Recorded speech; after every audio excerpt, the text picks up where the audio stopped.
جو کہ عمران خان کی جو اسپیچ ہے نا اس کے حوالے سے تو ساری دنیا کو پتہ ہے اتنی زبردست تقریر عمران خان نے کی ہے وزیر اعظم نے، اس میں تو میرا خیال ہے کوئی بھی نہیں کہہ سکتا کہ دو رائے نہیں ہو سکتی. اور اس تقریر سے سب سے زیادہ جو پریشان ہوئے یہودی ہوئے ہیں، سب سے زیادہ یہودی پریشان ہوئے اس تقریر سے، کیونکہ کئی سالوں سے اسلام دشمن قوتیں میڈیا پہ جو پروپیگنڈا کر رہی تھی نا، اس پروپیگنڈے کو اس ایک تقریر نے اس پروپیگنڈے کی دھجیاں اڑا دی ہیں.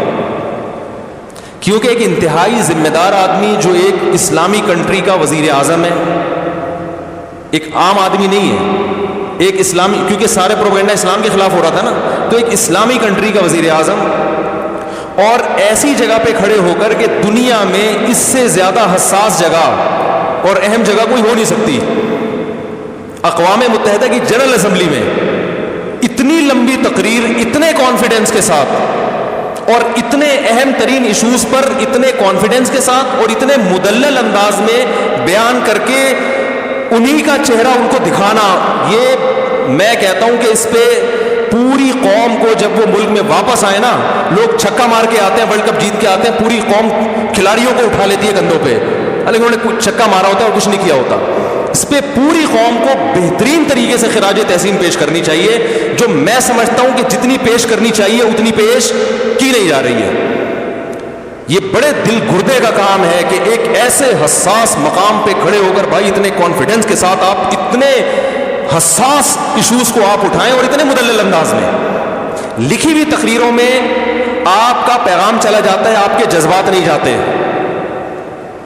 دیکھو اکثر عرب ملکوں میں لکھی ہوئی تقریریں پڑھ کے سنائی جاتی ہیں، اس سے لوگ موٹیویٹ نہیں ہوتے، کیونکہ اس میں یہ پیغام جا رہا ہوتا ہے کہ ان کو محکمہ اوقاف والوں نے یہ لکھ کے دیا ہے، یہ وہ پارسل کر رہے ہیں آگے، ان کے اپنے جذبات کیا ہے وہ نہیں. میں نے ایک سعودی وہاں دبئی میں ایک بڑے شیخ تھے، عالم تھے، ان سے میں نے پوچھا، میں نے کہا آپ کے یہ لکھی ہوئی تقریریں کیا ہے یار، اس سے تو فائدہ نہیں ہوتا لوگوں کو. انہوں نے کہا بھائی جو اگر کسی عالم کی اچھی استعداد ہو، وہ قرآن و سنت پہ بات کرے تو ہم اس کو پابند نہیں کرتے، لیکن لوگ ہی ذی استعداد نہیں ہوتے تو وہ پھر ادھر ادھر کی پھینکنا نہ شروع کرتے، اس لیے محکمہ اوقاف نے ان کو پابند بنایا گئی ہے.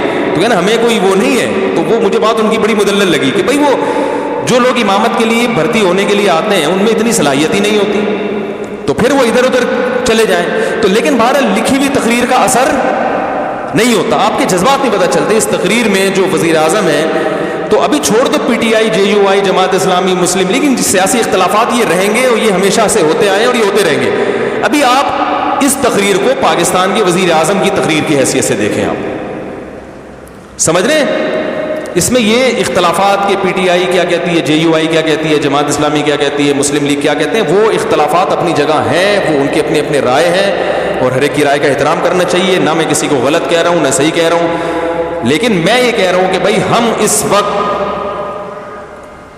ایک پاکستانی قوم کی حیثیت سے، جس میں غیر مسلموں کو بھی شامل ہو جانا چاہیے، پاکستانی ہونے میں تو وہ بھی ہمارے ساتھ ہے نا، ایک پاکستانی ہونے کی حیثیت سے ہمارے وزیر اعظم نے ایک ایسی حساس جگہ پر کھڑے ہو کر بہادری کے ساتھ، بڑے کانفیڈنس کے ساتھ ان مسائل پر بات کی ہے جن مسائل پر بہت عرصے سے بہت ہی غلط پروپیگنڈا ہوتا رہا ہے، اور بڑے کانفیڈنس کے ساتھ اور دلائل کے ساتھ بات کی ہے، جن دلائل کا ان میں سے کسی کے پاس جواب نہیں ہے. تو بھرپور طریقے سے اس پہ اپریشیٹ کرنا چاہیے، فیس بک پہ، یوٹیوب پہ. اور پہلے تو میں ان چیزوں کا قائل نہیں تھا اپریشیٹ کرنے سے کیا ہوتا ہے، لیکن جب میں دیکھتا ہوں نا میری کسی بیان پر لوگ اپریشیٹ کرتے ہیں، بڑا حوصلہ ملتا ہے انسان کو، تو اور خاص طور پڑھے لکھے لوگوں کی طرف سے. تو یہ انسان کی فطرت ہے، اگر آپ اس کو جو ہے وہ حوصلہ شکنی کریں گے نا کسی پر. تو ہمارے استاذ نے ایک بڑی پیاری بات کی.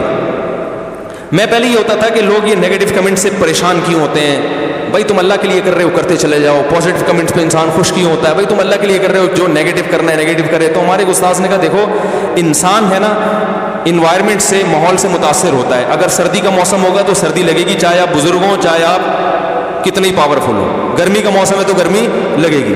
تو جو ماحول چل رہا ہوتا ہے، لوگ آپ کی حوصلہ افزائی کر رہے ہیں تو آپ کتنے ہی مضبوط کیوں نہ ہو، آپ اس سے متاثر ہوگے اور آپ کو ایک جذبہ ملے گا کہ یار ویل ڈن، زبردست، کہتے ہیں نا کیپ اٹ اپ. ٹھیک ہے، میرے 4 شادیوں پہ جو بیانات ہیں نا ان میں لوگ بہت کہتے ہیں کیپ اٹ اپ. جو کنوارے ہیں نا ان کے کیپ اٹ اپ، مفتی صاحب کیپ اٹ اپ. تو وہ ایسا انہوں نے بار بار لکھا ہوتا ہے، لگ رہا ہوں صاحب زبردست, تو میں سمجھ جاتا ہوں یہ کما رہا ہے. ٹھیک ہے نا, تو حوصلہ ملتا ہے انسان کو. نیگیٹو چیزیں چلتی ہیں تو ہوتا ہے, خاص طور پڑھے لکھے لوگوں کی طرف سے. ایسے ہی جو فضول قسم کے گالیاں دے رہے ہیں, فحش دے رہے ہیں, وہ تو اپنا ٹائم ضائع کرنے کے علاوہ کچھ بھی نہیں. تو بھائی اس میں اس اسپیچ کا سالوں سے انتظار تھا, اور اس میں بہرحال وزیر اعظم کو اپریشیٹ کرنا چاہیے بھرپور طریقے سے. اس میں نیگیٹیوٹی کو لوگ اس میں بھی لگے ہوئے ہیں. کچھ لوگ ہیں یہ تو ابے باتوں سے کیا ہوتا ہے, تو تم کر لو جا کے باتیں بھائی, باتوں سے ہی ہوتا ہے سب کچھ. حضرت جعفر طیار نے نجاشی کے سامنے باتیں ہی تو کی تھی جس پہ وہ پھوٹ پھوٹ کے رونے لگا تھا. وزیر اعظم عمران خان کے بارے میں مفتی طارق مسعود صاحب کی یہ بات سوشل میڈیا پر کافی زیر بحث رہی. اس ویڈیو میں ان کے موقف کو مختصر انداز میں پیش کیا گیا ہے. پوری بات سنی اور اپنی رائے کمنٹس میں ضرور بتائیں.